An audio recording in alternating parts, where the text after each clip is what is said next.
It's time now for our media show Scoop, and we look at the hype, the challenges, and the coverage of the Paralympics Paris 2024.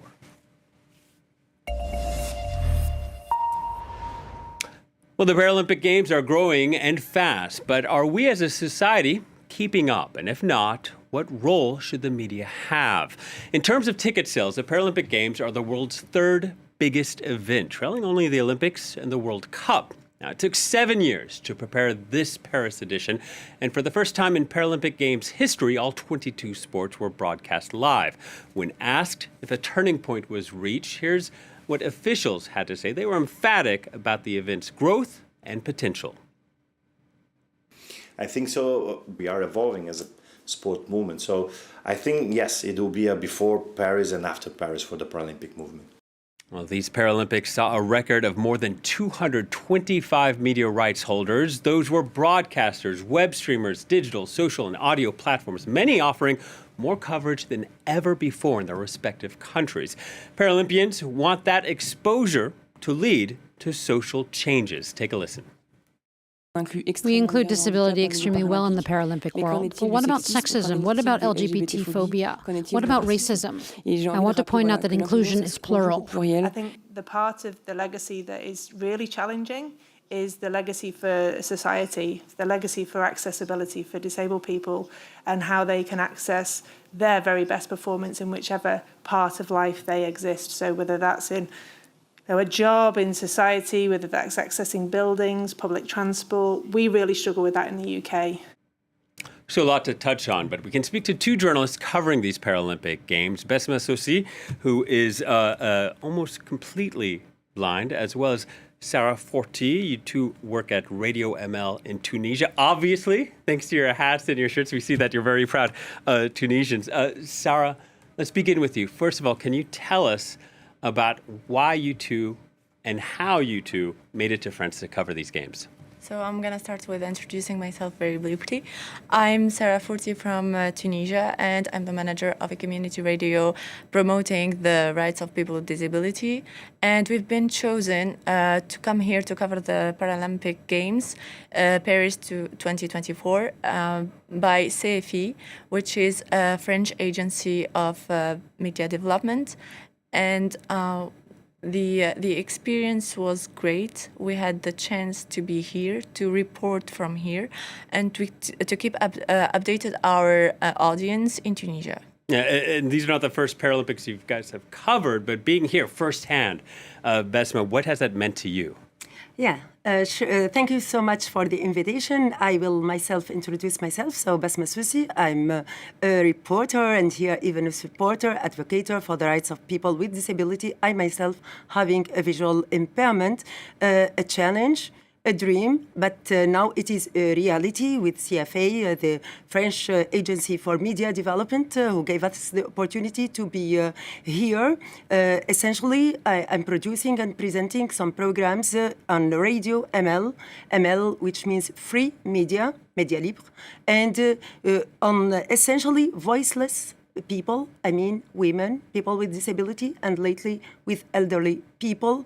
And being here is an opportunity of learning and also at the same time of reporting all the challenges and all the success, let me say, of these Paralympic Games Paris 2024. Yeah, and Besma, at the heart of Paris's bid to host these games was the Paralympics. Do you think the organizers have lived up to the expectations? Yes, much is being done if we compare that to other countries. And the good point is that being here gives us the opportunity of seeing whether all the things which we see on other media usually, because we started covering Paralympic Games since 2016 with our radio, but this experience of being here, reporting from places and see whether they are accessible or not. And when we think of accessibility, we usually think about ramps camps, transport, etc., we forget about access to information. And I wanted to say, I am a Tunisian woman. I have a visual impairment.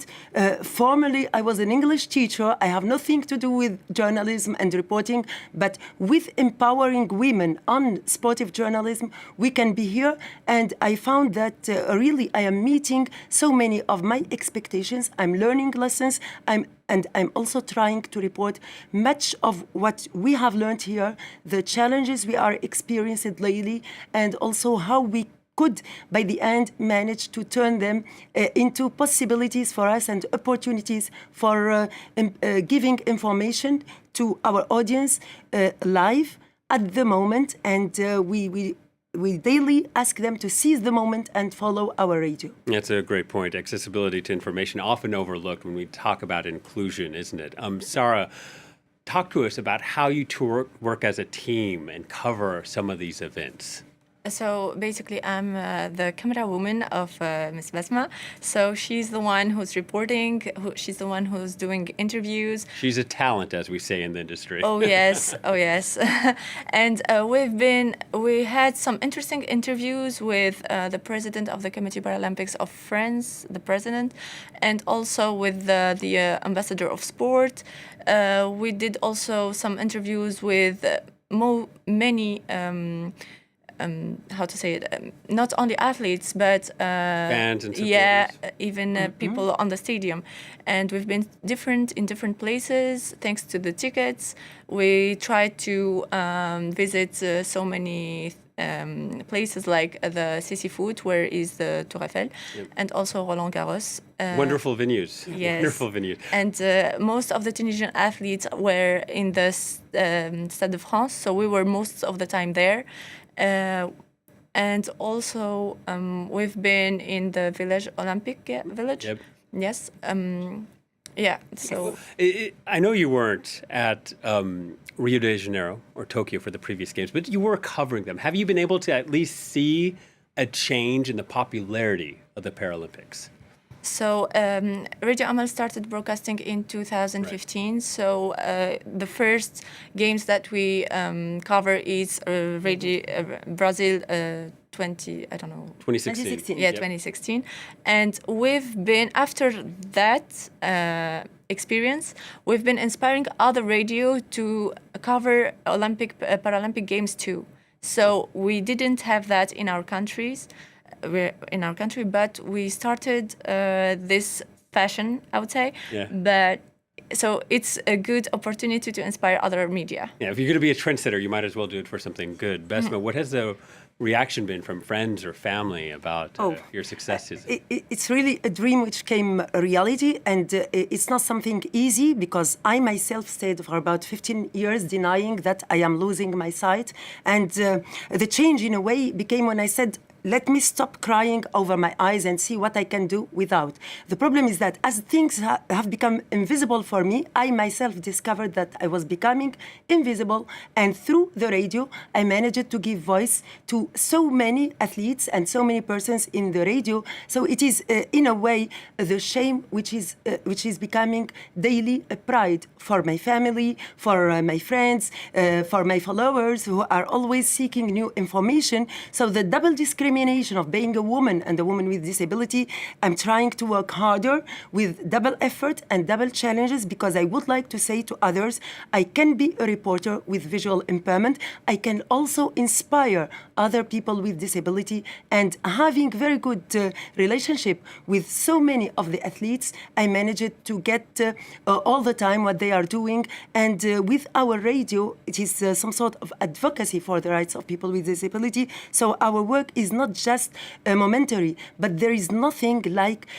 seeking that dream of being in the Paralympic Games. And from now on, with the Paris 2024, we are seeking other Paralympic Games, and our radio is saying we are here and we would like to be in Los Angeles in the future, and we would like to be there because we are inspiring maybe other media to cover the Paralympic Games, which are already popular in Tunisia, because we have so many athletes, champions, who are bringing golden medals.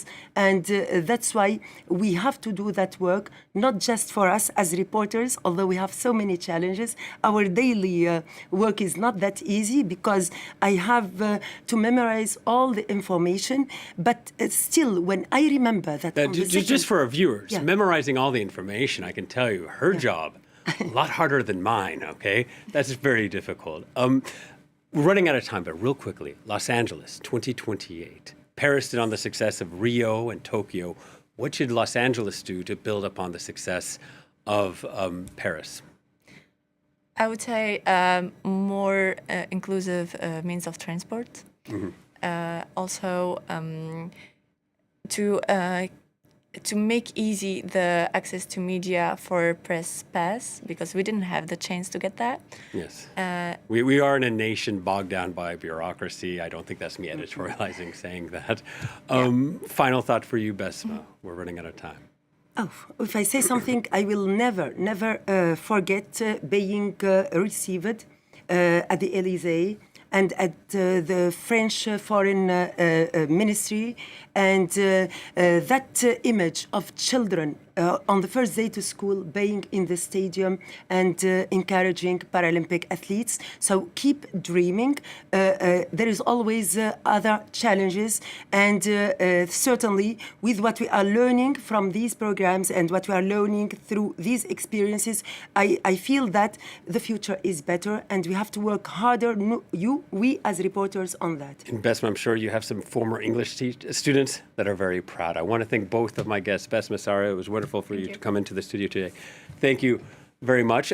That brings us to our quote of the week. It comes from Shelley Zallis, writing on time.com. She says, quote, "To further progress, we must recognize opportunities to integrate Paralympians more fully into the media spotlight. What if the torch handover to Los Angeles at the conclusion of the Paris Olympics was reserved for the end of the Paralympics, signaling that the Games are not truly complete until all athletes have had their moment to shine. Such a shift would emphasize that the Paralympics are an integral part of the global sports narrative." That's it for this edition of Scoop.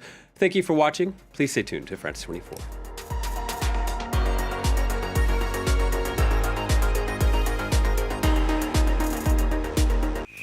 Every day, the economy shapes our lives. Globalization, the financial ebb and flows, and new technologies profoundly transform our society. Going beyond the numbers, People and Profit analyzes the impact of the economy on our lives. Presented by Kate Moody, People and Profit on France 24 and France24.com.